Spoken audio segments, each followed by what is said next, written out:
कि 1995 में पहली बार राघोपुर से विधायक चुने गए लालू प्रसाद यादव, और तब से कंटिन्यूअसली पति पत्नी बेटा वहां से विधायक है। मेरी जो रणनीति मैं चुनाव के हिसाब से समझता हूँ कि अब सफाई देते ये घूम रहे हैं, अब भाजपा सफाई नहीं दे रही। सुनिए, मोदी क्या कर पाएंगे और क्या किया है ये तुम्हारे सर्टिफिकेट की जरूरत नहीं है, ये पूरा देश जानता है और वो सामने दिखता है। और मनीष जी जैसे बता रहे हैं तो बिहार में रहने वाला हर आदमी जानता है। तुम्हारा जो विरोधी वो भी कहता है सड़कें तो बढ़िया बनी है। मेरा कांग्रेस से तो पूछो, मोदी तो 11 साल से आए हैं, ये देश आजाद हुआ 78 साल से, कि वो सारी फैक्ट्रियां जाके तमिलनाडु में क्यों लग गई, वो बिहार में क्यों नहीं लगी।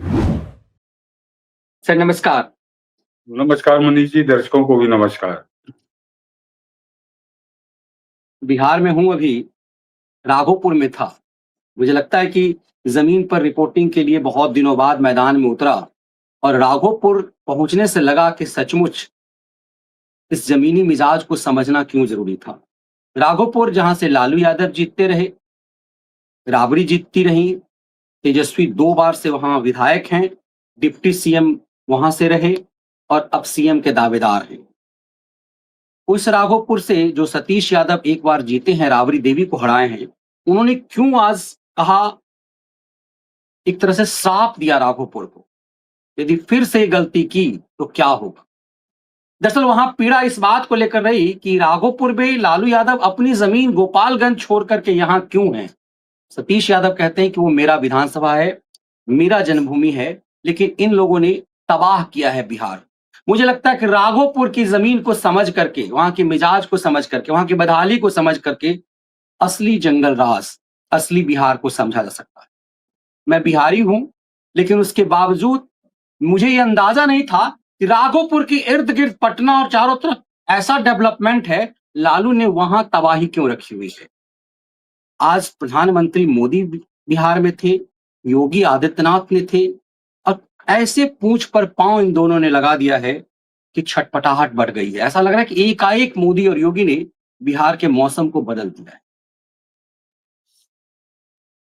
मनीष जी, पहले दर्शकों को ये बताइए कि लालू मुख्यमंत्री राघोपुर से विधायक, राबड़ी देवी मुख्यमंत्री राघोपुर से विधायक, और ये जो बताता है कि 17 महीने में इसने कमाल कर दिया और 5 लाख लोगों को नौकरियां दे दी, बिहार का बिल्कुल किस्मत बदल दी थी इसने 17 महीने में। हालांकि ये लोग 2 बार रहे, एक बार 17 महीने रहे, दोबारा जब नीतीश कुमार ने पलटी मारी तब भी करीब साल सवा साल रहा है।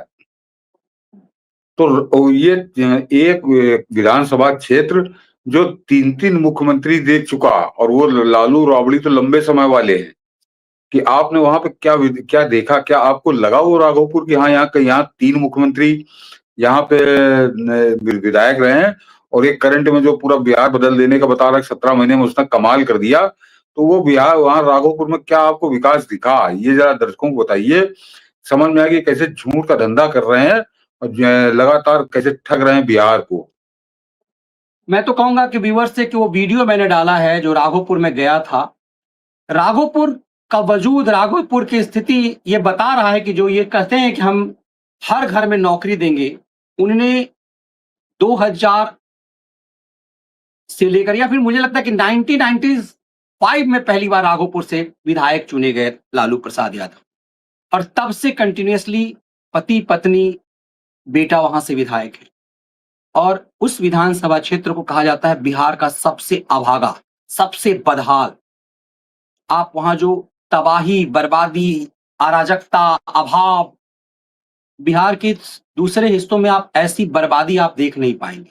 तो मुझे लगता है सवाल वहां से होना चाहिए। और जो वर्तमान में जो चुनाव लड़ रहे हैं वहां से बीजेपी की तरफ से सतीश यादव, जो राबड़ी को पिछली बार हराए थे, उनका मैंने एक इंटरव्यू, टकरा गए, वो रास्ते में टकरा गए, मैं मिला उनसे, तो लंबी बात उनसे हुई, वो वीडियो है। उन्होंने एक तरह से श्राप दिया है राघोपुर को कि यदि लालू के ही चंगुल में फंसे रहोगे। मतलब राघोपुर का क्यों कहा जाता है, उसमें विश्लेषण है कि चूंकि लालू और राबड़ी को लगता है अरे यार तो नक्कारे हैं, इन यादवों को तो मेरे अलावा कोई चुनेगा नहीं, कोई मिलेगा नहीं, तो हमारे तो हर हाल में मुझे ही जितवाएंगे। वहां के लोगों का कहना है कि नीतीश को लगता है कि ये तो हमारे लिए, हमें वोट देते नहीं है, इसलिए वो हमारे लिए काम उन्होंने किया ही नहीं। सचमुच बिहार के, मुझे लगता है कि जितना मैं घूमा हूं, जितना मैंने देखा है, और कमाल की बात सर, पटना से इतना नजदीक है वो, और उस राघोपुर पहुंचने के लिए पटना से 5-5, 6-6 घंटे लगते थे, लोग नाव से जाते थे। शानदार पुल बन चुका हुआ है। जेपी सेतु शानदार है। मुझे लगता है देश के जो भव्यतम रोड हैं वो अब बिहार में है। और मुझे इसका अंदाजा सचमुच नहीं था, क्योंकि मैं बिहार आता था, अपनी सिटी में रहा, या तो ट्रेन से या फ्लाइट से यहां से पटना आया और चला गया। ये जमीनी स्थिति है। इन सब के बीच राघोपुर की बर्बादी बताता है कि लालू जो कहते थे कि गाड़ी लेके क्या करोगे, ट्रेन लेके क्या करोगे, रोड यदि तुम्हारे इलाके में बन जाएगा तो बसें आएगी और तुम्हारे भी बच्चों को चीप देगा, मतलब कुचल देगा। ये अपने देशज स्टाइल में कहते थे और एहसास कराते थे अपने वोटरों को कि गाड़ी की जरूरत नहीं है, बिजली आ जाएगी, करंट में मर जाओगे। इसीलिए लालटेन चाहिए था। अब बिहार के लोग समझने लगे। मुझे लगता है वो वीडियो लोग देखेंगे तो ज्यादा क्लियर हो पाएगा। इसीलिए तिलमिलाहट है कि अब लोग समझने लगे। और मुझे लगता है कि जो तेजस्वी यादव ये कहते हैं कि वो सीएम बनेंगे, इसकी संभावना बहुत ज्यादा है कि वो अपना विधानसभा चुनाव खुद हार जाए। मैंने मनीष जी इसीलिए कहा कि राघोपुर एक विधानसभा क्षेत्र नहीं है।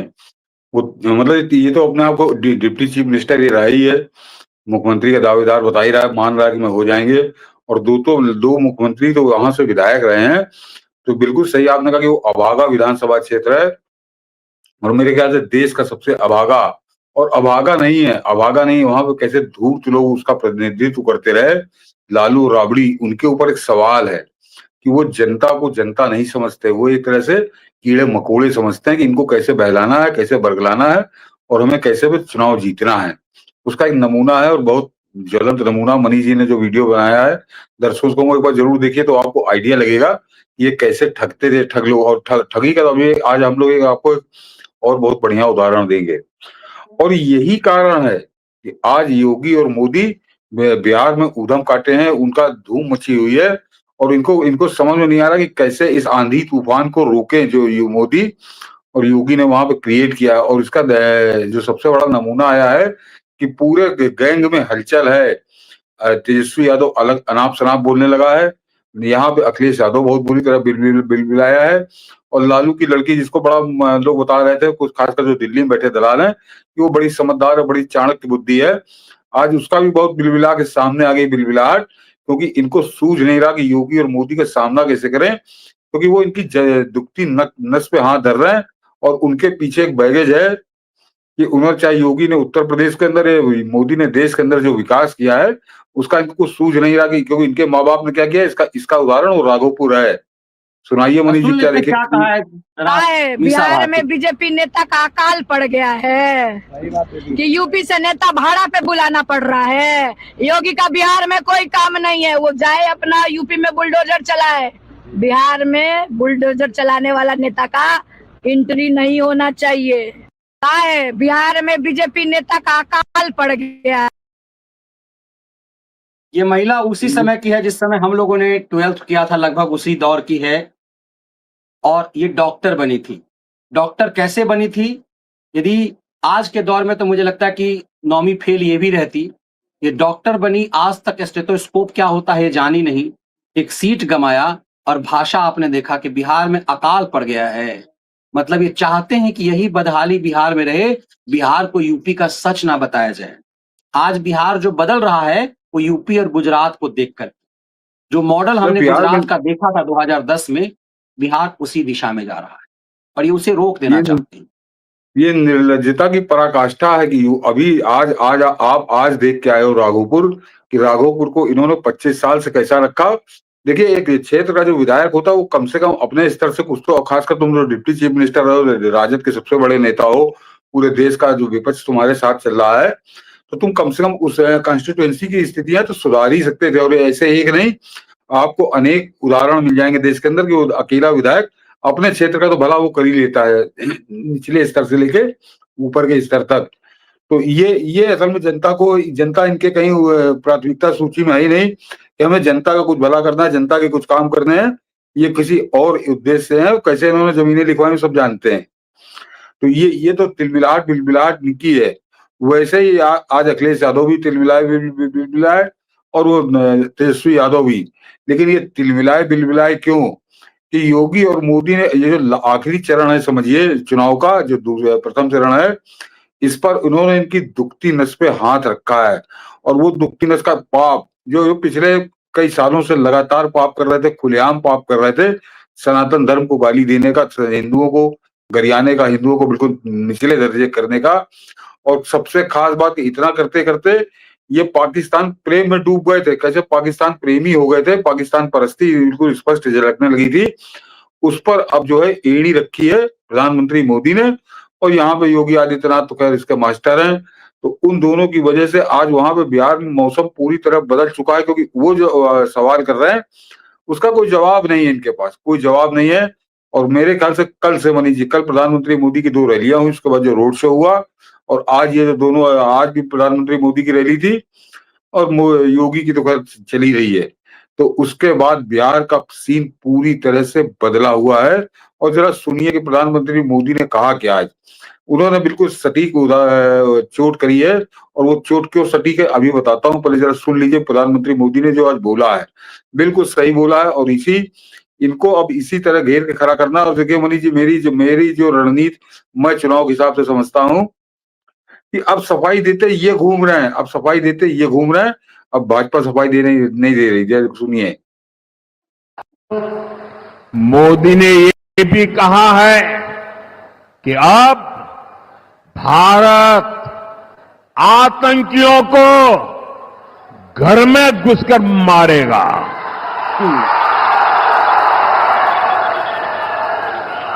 हाल में ही ऑपरेशन सिंदूर हुआ।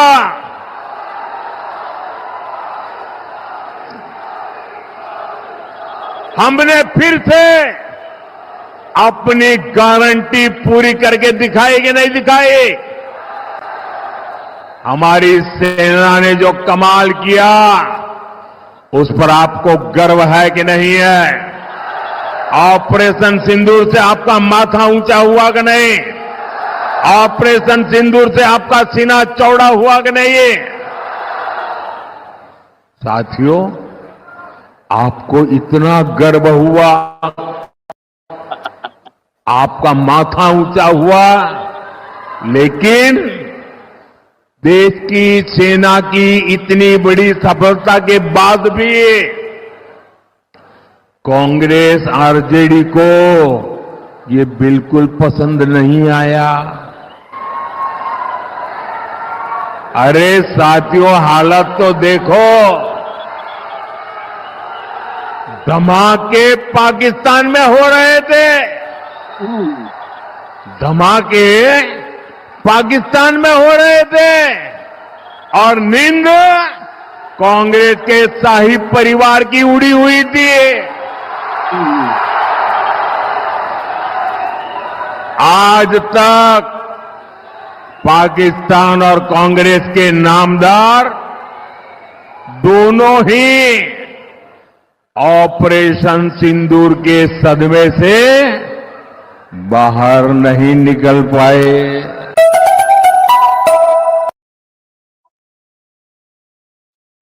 देखिए प्रधानमंत्री मोदी जो कह रहे थे उससे पब्लिक का रिस्पांस, तो वो जो कुछ कह रहे थे पब्लिक के मन को छू रहा था। पब्लिक वो उसका रिस्पांस पता चल रहा था कि वो जो कह रहे हैं उस पर वो क्या सोच रही है और कितने जोश में है। और ये इनको अपने पाप अब बड़े खल रहे होंगे। ये 5 महीने तक कैसे लगातार पाकिस्तान परस्ती में लगे रहे। प्रधानमंत्री मोदी ने कोई गलत सवाल नहीं किया है। ये पिछले 5 महीने का इनका कालखंड है, जब से वो पहलगांव वाली घटना हुई और उसके बाद आज, यानी 5 महीने हो चुके। इस पूरे समय कालखंड के दौरान मनीष जी एक बयान नहीं है, एक बयान, चाहे वो राजद का तेजस्वी यादव हो और चाहे कांग्रेस का राहुल गांधी, जहां पर इन्होंने खुलकर पाकिस्तान की आलोचना की हो, नहीं की। इन्होंने पाकिस्तान का नाम भी नहीं लिया कि पाकिस्तान दोषी है, पाकिस्तान ने प्रायोजित है, पाकिस्तान ने नरसंहार कराया है पहलगांव वाला और उसके साथ ठीक हुआ। ये इसके बजाय पलटकर देश की सरकार को गाली देते रहे, देश की सेना को अपमानित करते रहे, लांछित करते रहे कि झूठ बोला जा रहा है। तो और उस समय ये सोच रहे थे कि लोग कुछ सुन नहीं रहे, क्योंकि पब्लिक हमारे यहाँ निकलती नहीं है, खासकर हिंदू जो है वो बड़ा बवाली नहीं है, वो चुपचाप सुन रहा था। लेकिन प्रधानमंत्री मोदी जनता की नब्ज जानते हैं। उन्होंने भी उस समय इनको नहीं टोका कि तुमको जितना नंगा नाच करना है देश के खिलाफ करो। अब मौका आया जहां पे अदालत है जनता की, जहां जनता को फैसला करना है। और अब उस अदालत के अंदर प्रधानमंत्री खड़े होकर इनसे सवाल नहीं पूछ रहे, इनके कपड़े उतार रहे हैं कि क्या इनके कर्म है।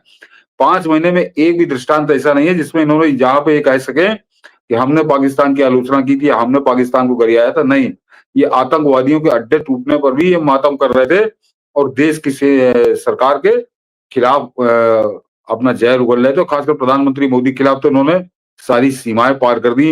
ये पाकिस्तान परस्ती में लगे रहे और डोनाल्ड ट्रंप के पैर दबाने में लगे रहे कि वो सच बोल रहा है, देश का प्रधानमंत्री झूठ बोल रहा है। वो सब अब इनको बहुत भारी पड़ रहा है और इस चुनाव में इनकी समझ में आएगा कि जो करतूतें इनकी रही है पाकिस्तान परस्ती की, केवल वोट बैंक के चक्कर में, कि वो जो बिहार का वोट बैंक है 17-18%, वो वोट बैंक हमारा इकट्ठा रहे, उस वोट बैंक को खुश करने के लिए इन्होंने सारे पाप किए और साथ ही साथ सनातन धर्म को उन्होंने किया। तो अब जो है वो उसका परिणाम इनको अब 14 नवंबर को मिलेगा और यही जनता के पास ताकत होती है, जनता यही इनको समझाती है। और इस चीज को और ज्यादा अच्छे से योगी आदित्यनाथ समझा रहे हैं। और योगी आदित्यनाथ पे तो अखिलेश यादव से लेकर तेजस्वी यादव तक उनके आग लगी हुई है कि क्या जवाब दें योगी आदित्यनाथ को। बिल्कुल ब्लंट बोलते हैं, जरा सुनिए योगी आदित्यनाथ ने क्या कहा है। बिल्कुल, आज सबसे ज्यादा विमर्श में योगी आदित्यनाथ के वो 3 शब्द हैं, अप्पू टप्पू गप्पू। ये पटना से लेके लखनऊ तक तूफान मचा गया है। योगी ने, कहते हैं ना कि पूंछ पर पांव रख दिया है। जी के 3 बंदरों के बारे में सुना आपने, गांधी जी के 3 बंदरों के बारे में सुना होगा। गांधी जी के 3 बंदर थे।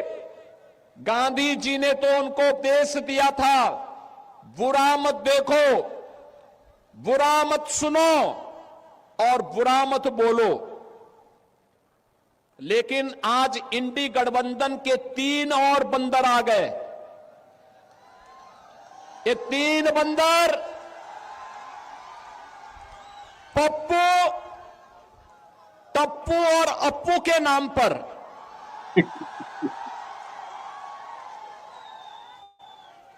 पप्पू, टप्पू और अप्पू के नाम पर।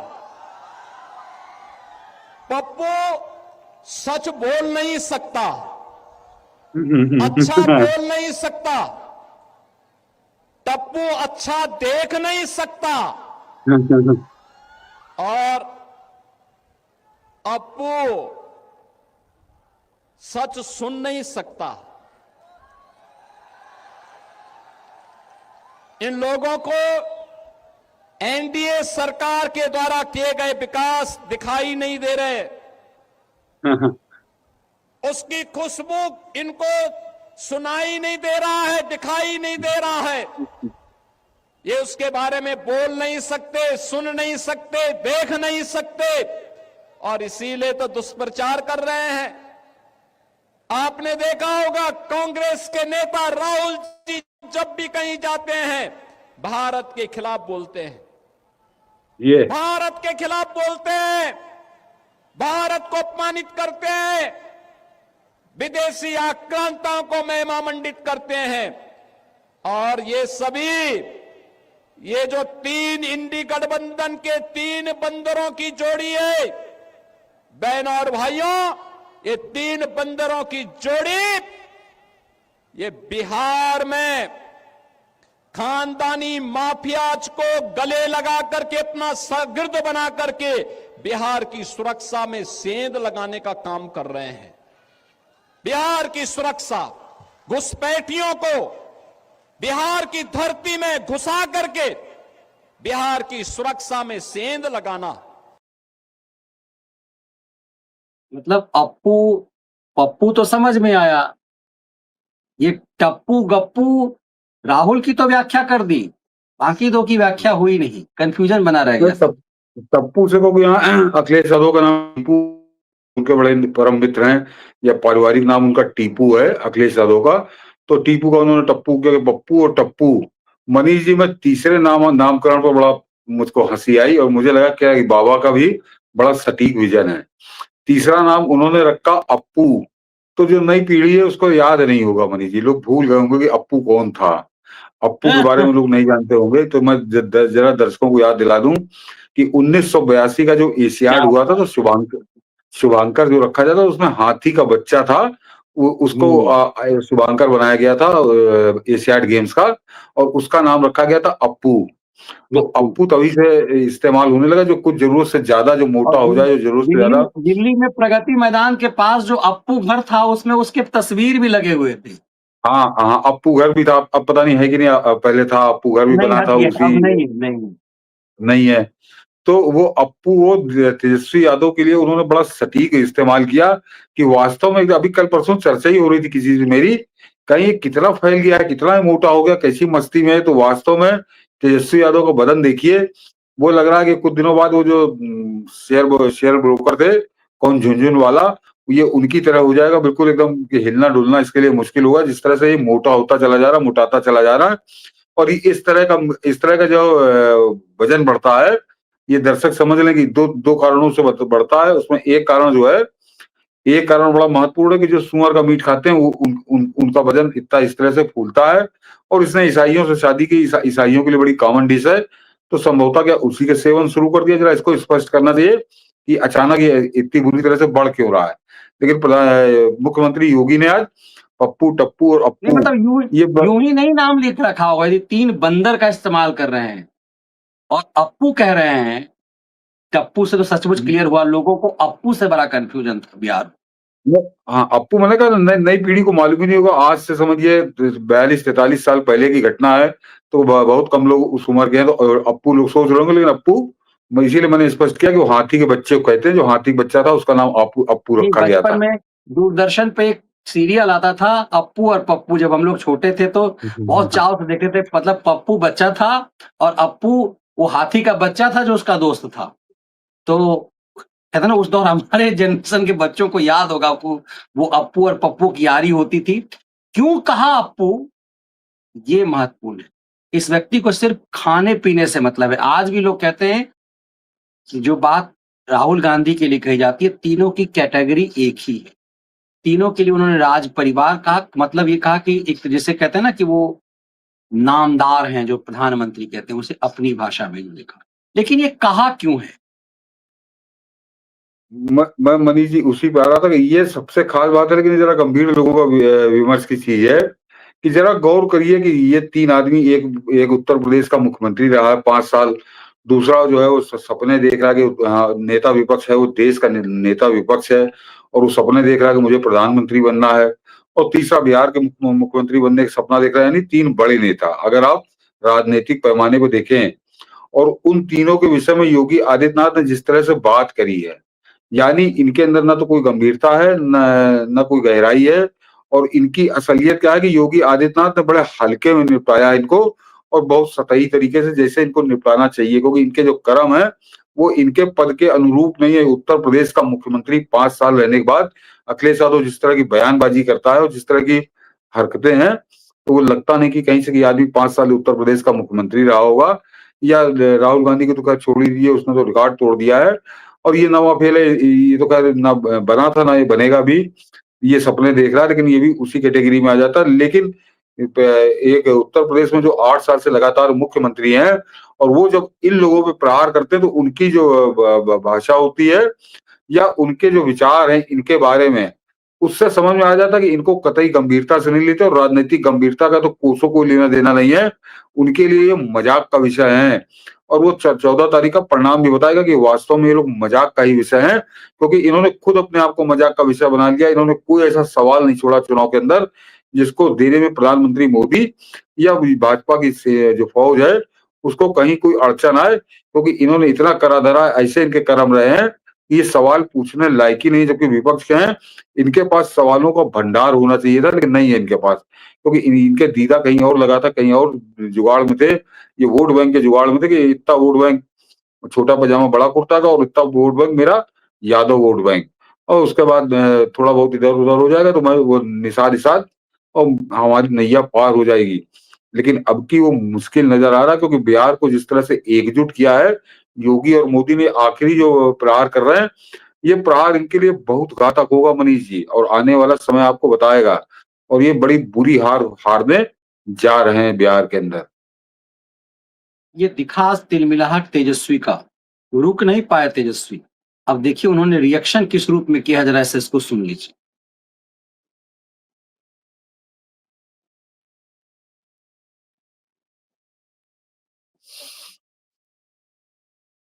तेजस्वी आज इस पे बात राघोपुर कीजिए से कि हमारा बिहार, नरेंद्र मोदी जी 14 करोड़ बिहार वासियों के बारे में आप बात कीजिए। इस पे बात कीजिए कि हमारा बिहार नंबर 1 कब बनेगा, कैसे बनेगा। बेकार की बातें क्यों करते हैं भाई। लालू जी ने जो काम किया है, सामाजिक न्याय किया है, रेलवे का मुनाफा किया है, मोदी जी 7 जन्म में भी नहीं कर सकते। नरेंद्र लालू जी ने जो किया है रेलवे का विकास, मोदी जी 7 जन्म में। ये आदमी उस एयरपोर्ट पे बैठ खड़ा होकर कह रहा है, जिस एयरपोर्ट का हम लोग कहते थे कि हमारा पटना का जो एयरपोर्ट है बड़ी पीड़ा होती थी। हम लोग कहते थे कि मैं अक्सर कहता था बस स्टैंड से भी बदतर है। हमारे राजधानी का जो एयरपोर्ट था वो बस स्टैंड से भी बदतर था। कायाकल्प हुआ। जैसे मैं कह रहा हूँ ना कि मैं बिहार में जब घूम रहा हूँ, पहली बार मुझे एक बिहारी के रूप में गर्व होता है कि हमारे बिहार में इतनी शानदार सड़कें हैं, शानदार एयरपोर्ट बन चुके हुए हैं। और ये आदमी उसी एयरपोर्ट पे खड़ा होकर के कह रहा है अपने पिता से, जिसने नौकरी के बदले जमीन छीन लिया लोगों। मैं व्यक्तिगत रूप से अपने कुछ लोगों का जानता हूं, कुछ साथियों को भी, जिनकी जमीन छीनी गई, स्वजातीय हैं, वो नौकरी पाए। अब मैं आता हूँ मनीष जी इसकी बात पे। इसने जो बताया ना कि जो लालू ने कर दिया वो तो मोदी 7 जन्म में नहीं कर पाएंगे। मोदी क्या कर पाएंगे और क्या किया है ये तुम्हारे सर्टिफिकेट की जरूरत नहीं है। ये पूरा देश जानता है और वो सामने दिखता है। और मनीष जी जैसे बता रहे हैं तो बिहार में रहने वाला हर आदमी जानता है। तुम्हारा जो विरोधी वो भी कहता है सड़कें तो बढ़िया बनी है, लेकिन तुमने क्या किया है ये जरा बताता हूँ आज इनको। और क्यों योगी आदित्यनाथ हो चाहे प्रधानमंत्री मोदी हो, इनको गंभीरता से नहीं ले रहे इनकी बातों को। उसका मनीष जी बताएंगे। ये राहुल गांधी और उसके साथ ये तेजस्वी यादव भी, ये जब से बिहार का चुनाव शुरू हुआ, मैं एक बात को बड़ा गौर कर रहा हूँ, ये जैसे ऐसा व्यवहार कर रहे हैं जैसे गुजरात इस देश में नहीं है। ये गुजरात के खिलाफ और गुजरातियों के खिलाफ इतना जहरीला बोल रहे हैं, इतने जहरीली बातें कर रहे हैं कि जैसे गुजरात के पाकिस्तान के गुजरात की बात कर रहे हैं। पाकिस्तान में भी ये गुजरात है। ये पाकिस्तान, वो जो गुजरात है हिंदुस्तान के पास है, उसको भी पाकिस्तान का मान रहे हैं। पाकिस्तान का तो नहीं मान रहे, पाकिस्तान का मान रहे हो तो तब तो पूछते उसको। फिलहाल ये गुजरात से इस तरह का व्यवहार कर रहे हैं जो हिंदुस्तान का नहीं है और लगातार उलूल जुलूल बातें करते हो। ऐसा बता रहे हैं कि सारी फैक्ट्री, सारा विकास यहाँ से बिहार से उठाकर नरेंद्र मोदी ने जाके गुजरात में दे दिया। ये इस तरह की बातें कर रहे हैं और ये ताकि आम जनता के मन में ये जहर पनपे कि सब गुजरात में जो कुछ समृद्धि है वो बिहार की बदौलत है। तो आज मैं कुछ आंकड़े लेके आया हूँ और ये बहुत महत्वपूर्ण है। और उसको भाजपा पता नहीं मनीष जी थाली परसी हुई रखी थी, ये चीजें पहले क्यों नहीं की।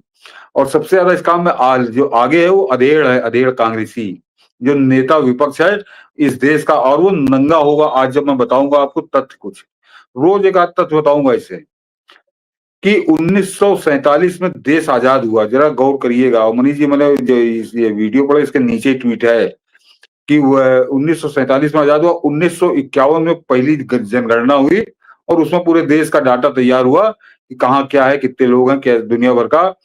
और उसी में यानी कांग्रेस में जब इसके बाप दादों ने इस देश की जनसंख्या करवाई थी, उसमें उन्होंने जो जनसंख्या करवाई उसके हिसाब से हिंदुस्तान के जो टॉप 10 स्टेट थे, हिंदुस्तान में जो 10 स्टेट थे जहां पे सबसे ज्यादा फैक्ट्रियां थी, उनकी जरा सूची आप देखिए।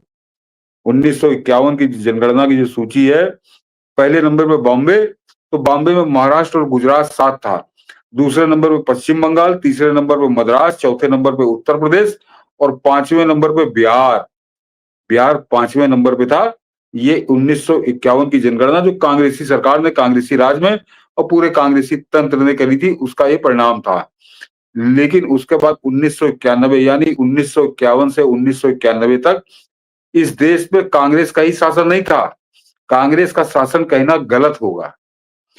इस देश में जो 51 से 91 का कालखंड है, उसमें करीब करीब 35-36 बल्कि 37 साल जो है वो इस अधेड़ के खानदान का शासन था। इस अधेड़ के खानदान का। और यानी इसके खानदान ने कैसे बिहार को लूटा है, कैसे ठगा है, इसका जरा ये देखिए। ये 1951 का आंकड़ा है कि 1900, और ये मैंने जो सूची निकाली है ये जरा है कि भारत के 1951 में सबसे ज्यादा फैक्ट्रियों वाले टॉप 10 स्टेट कि जो 1951 में जिन राज्यों में सबसे ज्यादा फैक्ट्रियां थी, ये औद्योगिकरण के लिए गुजरात को गाली बकते घूमता है, तो जरा सुनिए अब। 1951 में बॉम्बे में जब महाराष्ट्र और गुजरात एक था, गुजरात तो बना ही नहीं था, महाराष्ट्र और गुजरात मिलाकर जो फैक्ट्रियां थी 4,500 फैक्ट्रियां थी बंबई में, और 5वें नंबर पे बिहार था, इसका था 1200 फैक्ट्रियां बिहार में थी। ये 1951 की स्थिति थी। पश्चिम बंगाल में 3200, ये अभी आगे बताता हूँ ये। और जरा आइए अब 1991, यानी जब इस अधेड़ के खानदान ने शासन किया इस देश के ऊपर 91 तक, तब स्थिति क्या हुई कि जो महाराष्ट्र में 4500 फैक्ट्रियां थी, महाराष्ट्र और गुजरात में मिलाकर, वो फैक्ट्रियां महाराष्ट्र में वो 4500 से बढ़कर हो गई 15,205, और गुजरात में हो गई 10,943। यानी अगर आप दोनों को मिला दीजिए तो ये हो जाता है करीब करीब 26,000 फैक्ट्रियां। जो 4,500 थी, वो 4,500 से बढ़कर 26,000, यानी 6 गुना से ज्यादा ही कहिए, 6 गुना ज्यादा फैक्ट्रियां बढ़ी महाराष्ट्र और गुजरात में। मोदी शासन नहीं कर रहे थे 51 से 91 तक। ये जरा इस अधेड़ को याद दिलाना पड़ेगा कि शासन जो था वो इस अधेड़ के खानदान का था। पहले 16 साल नेहरू, फिर 16-17 साल इंदिरा गांधी, उसका 5 साल इसका बाप, यानी कुल मिलाकर इन्होंने 37 साल राज किया इन 40 सालों में। और उसके बाद नतीजा यह कि महाराष्ट्र में जो है 4,500 फैक्ट्रियां, ये बढ़कर 15,000 फैक्ट्रियां, 4,500 फैक्ट्रियां बढ़कर इन दोनों राज्यों में बढ़ के हो गई 26,000। लेकिन बिहार को क्या मिला? बिहार जो 1200 और 5वें नंबर पे था, 1200 फैक्ट्रियां थी, वो बिहार जो है पहुंचा मनीष जी 10वें नंबर पे। वो 91 में बिहार 10वें नंबर पे आया, और बिहार में फैक्ट्रियां थी 3500, यानी जो 1200 थी उससे 3 गुना बढ़ी 3600, तो 3500 फैक्ट्रियां बिहार में, बिहार पहुंच गया 10वें नंबर पे। लेकिन ये अलग, ये केवल महाराष्ट्र और गुजरात की बात नहीं है। दूसरे नंबर पर था पश्चिम बंगाल, जहां 3200 फैक्ट्रियां थी 1951 में। उस पश्चिम बंगाल में 10,000 फैक्ट्रियां हो गई 3200 से बढ़कर वो 91 में, और बंगाल आ गया 6ठे स्थान पे।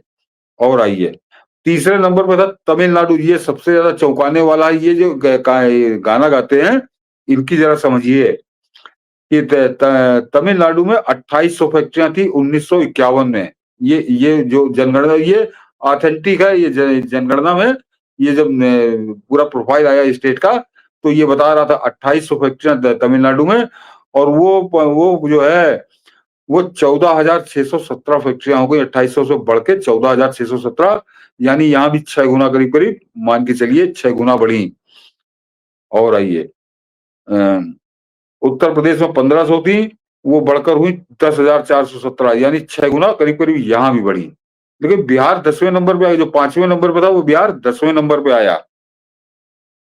मध्य प्रदेश 6ठे नंबर पे था, उसमें वहां पे 600 फैक्ट्रियां थी, वहां पे बढ़ के हुई 6,500, यानी करीब करीब 10 गुना ज्यादा फैक्ट्रियां बढ़ी। तो बिहार क्यों पीछे था? ये इनसे सवाल ये पूछा जाना चाहिए कि जो बिहार 5वें नंबर पे था 1951 में, वो 1991 में 10वें नंबर पे आ चुका था, यानी सबसे नीचे। और इन 40 साल के अंदर शासन जो था, ये इसके अधेड़ के खानदान का था। तो ये गुजरात को, गुजरातियों को जो गाली देता, तो ये तो बताए कि बिहार में क्या कमी थी, या फिर इसके माँ खानदान में क्या कमी थी। तो जो बिहार इतना पिछड़ गया 40 साल के अंदर, उसको कैसे पिछड़ा रखा इन्होंने, कैसे वहां की फैक्ट्रियां नहीं लगने दी, इसका दोषी नरेंद्र मोदी को बताओगे? इसकी ये जो नरेंद्र मोदी का हिसाब किताब लेते हैं, ये आंकड़ा जो है, और ये मेरे ट्विटर पे पड़ा है, कांग्रेसियों को चैलेंज है कि आकर जरा इसको काटें, इसका जरा विरोध करके बताएं। तो बिहार की कहानी आज की नहीं, बिहार की कहानी 1951 के साथ कैसे कांग्रेसियों ने ठगी शुरू की, कैसे छल प्रपंच शुरू किया, कैसे विश्वासघात किया, ये आंकड़ा बता रहा है टॉप 10 फैक्ट्रियों का, कि उसके बाद बिहार निपट गया। और 2001 में जब झारखंड गया तो पूरी तरह से कमर टूट गई बिहार की। ये है बिहार का सच। और ये उस पूरे पाप को जो इसके खानदान के किया हुआ है, उस पाप को अभी गुजरात और गुजरातियों पर डालता है। तो गुजरातियों को गाली क्यों देते हो? तुम तमिलनाडु को गाली क्यों नहीं देते हो? जो तमिलनाडु आज की तारीख में मनीष जी, वहां 39,000 फैक्ट्रियां हैं। तो ये जरा कांग्रेसियों से पूछो, मोदी तो 11 साल से आए हैं, ये देश आजाद हुआ 78 साल से। कि वो सारी फैक्ट्रियां जाके तमिलनाडु में क्यों लग गई, वो बिहार में क्यों नहीं लगी? तुम्हारे बाप यहाँ शासन करते थे तेजस्वी यादव के, और वहां उसके बाप शासन करते थे, उसका दादी शासन करती थी। तो तमिलनाडु जो है वो बड़ा, वो 39,000 फैक्ट्री पहुंच गया, बिहार घट के 3,500 फैक्ट्री पे। तो ये छल जो था, ये विश्वासघात जो था, ये जो धोखा दिया बिहार को, ये क्या नरेंद्र मोदी ने दिया था क्या? जो गुजरात और गुजरातियों के खिलाफ गाली बकते हैं, तो इसका मतलब इनको मोदी का विरोध करना है, इनको गुजरात का विरोध करना है, क्योंकि पाकिस्तान गाली देता है, क्योंकि पाकिस्तान विरोध करता है मोदी का। अन्यथा जो तथ्यों पे आ जाइए, तर्कों पे आ जाइए, तो ये पूरी तरह से नंगे नजर आते हैं कि इनको, इनका सच से कोई लेना देना नहीं। और इसीलिए योगी अच्छे से जानते हैं कि इनके ऊपर कोई राजनीतिक प्रहार करने की जरूरत नहीं है, इनको इसी तरह से निपटाना चाहिए जैसे तो योगी ने आज निपटाया है। अन्यथा ये जो सच है, ये 40 साल का दोषी कौन है, अपराधी कौन है बिहार का, कि बिहार को 5वें नंबर से 10वें नंबर पर ले आए थे, ये बताएं। ये मुझे लगता है कि आज का भी ये शो है, ये हिस्सा आपको उन सब के मुंह पे मारने लायक है। ये जो काल नेमी बनकर के आया है, जो कहता है कि मोदी जी सब फैक्ट्री गुजरात ही क्यों लेके चले गए, गुजरात लेगा, बिहार को ये क्यों कहता है। नहीं दिया? सोचिए, वो व्यक्ति अपने आप को पढ़ा लिखा, आज उसके कुछ प्रत्याशियों से मेरी बात हुई, राघोपुर में जो उसका प्रत्याशी है वो टकरा गया था, तो मैंने भी थोड़ा सा उसका उसकी मिर्ची लगाई और उसे थोड़ा थोड़ा आईना दिखाने की कोशिश की। ये सब जो बिहार को लगुए भगवे अंधकार की तरफ लपेट रहे हैं, इन सबको बताऊं कि एक वीडियो मैंने इस पे भी किया है, कैसे गुजरात मॉडल बिहार में काम कर रहा है जमीन पर। यूं ही नहीं बिहार बदला है, आज जो बिहार सपने देख रहा है, जो मैं जमीन, जो सड़कें देख रहा हूं, जो पूरा डेवलपमेंट देख रहा हूं, मैं क्यों जोड़ रहा हूं कि 2010 में जो मैंने गुजरात में देखा था, आज वो बिहार में दिखाई दे रहा है। उसकी वजह नरेंद्र मोदी हैं, अमित शाह हैं, और जिसके लिए उस दिन आपने इशारा किया था, CR पाटिल का। बिहार में कैसे वो जमीन पर काम कर रहे हैं, और मेरे एक वीडियो विश्लेषण से आपको पता चलेगा कि दरअसल गुजरात मॉडल बिहार में काम कैसे कर रहा है और इसीलिए बिहार कैसे बदल रहा है। लेकिन ये सब तबाही चाहते हैं। लालू की वो बेटी राबड़ी देवी कहती है कि इन लोगों का यहाँ काम क्या है, ये छटपटाहट है कि मोदी, योगी, अमित शाह यहाँ क्या कर रहे हैं। नफरत, तबाही का बीज बोना चाहते हैं, इसीलिए मोदी यहाँ मौसम बदल रहे हैं। ये समझ लीजिए कि 40 साल वो कांग्रेस का, बल्कि 43, मैंने 47 से जोड़ा नहीं, मैंने तो 51 से बात कर रहा हूँ। अगर आप 43 से लिए, 43 साल वो कांग्रेस के, और 15 साल इसके बाप के, 58 साल ये लगातार ये लोग कांग्रेस शासन रहा इनका बिहार पे। तुमने क्या किया? तुमने क्या किया? तो मोदी ने तो 11 साल में सब उठा के दे दिया गुजरात को। तो अगर मोदी 11 साल में उठाकर सब कुछ गुजरात को दे सकता है, तो इस अधेड़ के खानदान ने जो 39 साल इस देश पर शासन किया, पार्टी को तो छोड़ दिए, पार्टी का तो 57-58 साल हो जाते हैं। तुम्हारे बाप ने क्या किया, तुम्हारी दादी ने क्या किया, और दादी के जो पिताजी थे उन्होंने क्या किया? 58 साल तक तुमने क्या दिया बिहार को? बिहार तो जहां पे था उससे 51 में वहां से निचले स्तर पे आ गया, 5 नंबर पे था हिंदुस्तान में, वो 10वें नंबर पे आ गया। तो क्यों? इसका अपराधी कौन है? ये बात नहीं करते ये। तो इसीलिए अपने कर्म न छुपाए, अपने कर्म छुपाने के लिए दूसरे को गाली देने लगते हैं। ये ज्यादा दिन चलता नहीं। और जो मनीष जी बता रहे हैं कि बिहार की सच्चाई जो जमीन पे उतर के वो देख रहे हैं कि कैसे वहां डेवलपमेंट हुआ है, क्योंकि मनीष जी ने बचपने से बिहार को देखा है। तो अब जो परिवर्तन है वो ज्यादा बेहतर अच्छे समझेंगे। अभी तो नया जाने वाला को क्या समझेगा। तो वो बिहार तो वहां पे हर बिहारी भोग रहा है ना, जो वहां पे काम रह रहा है, निवास कर रहा है, जिसका घर है वहां पे। तो वो तुम कुछ भी गाते रहो, तो उसने वो 70 साल झेले हैं, उसके माता पिता ने झेले हैं। तो अब इनका झूठ काम नहीं करेगा, कतई नहीं करेगा। हाँ, कुछ जो जात के नशे में अंधे हैं, और कुछ जो मोदी विरोध का छोटा पजामा बड़ा कुर्ता पहन के केवल एक ही काम करना, ये वो कर सकते हैं। आम आदमी जो है, जो जिसके जरा सा भी दिमाग होगा, वो तो देखेगा कि कौन सच बोल रहा है। बिल्कुल, और ये सच जमीन पर दिखाई दे रहा है, और मुझे लगता है कि बिहार की जनता को भी दिखाई दे रहा होगा। और छठ में रुक करके जो बिहार बदलने के लिए आए हैं, उन्हें भी समझ में आ रहा होगा कि मौसम कैसे बदल रहा है।